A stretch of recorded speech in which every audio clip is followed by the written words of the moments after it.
In today's video, I'm going to teach you how to add diamond zoom and halo blur effects in CapCut. If you've ever seen those eye-catching zooms with sparkling highlights or that soft, dreamy blur in videos, you're about to learn exactly how to recreate them.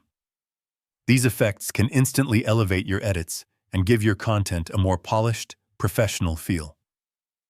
Let's begin with the diamond zoom effect. Start by going to the Effects section located in the top menu.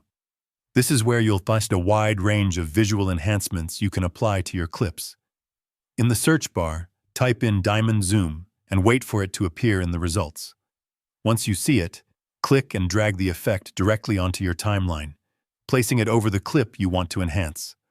After placing the effect, select it on the timeline so the settings panel appears. This is where you can fine-tune how the effect looks. Begin by adjusting the speed. Lower values will make the zoom feel smoother and more gradual, while higher values create a faster, more energetic motion. Next, tweak the strength setting to control how intense the effect appears. A higher value creates a bold, dramatic look, while a lower setting keeps things subtle and clean. You can also adjust the size to control how much of the sparkling bokeh appears on screen.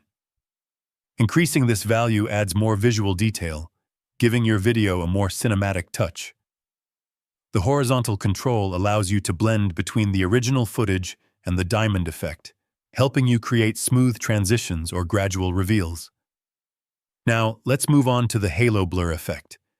Head back to the Effects section and search for halo blur. Once you find it, drag it onto your timeline over the desired clip. Click on the effect to open its settings.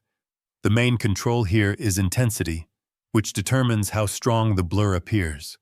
Lower values create a soft focus, while higher values produce a more noticeable blur that helps draw attention to your subject. To make your edits more flexible, keep each effect on its own layer in the timeline. This allows you to adjust or remove them independently without affecting the rest of your project.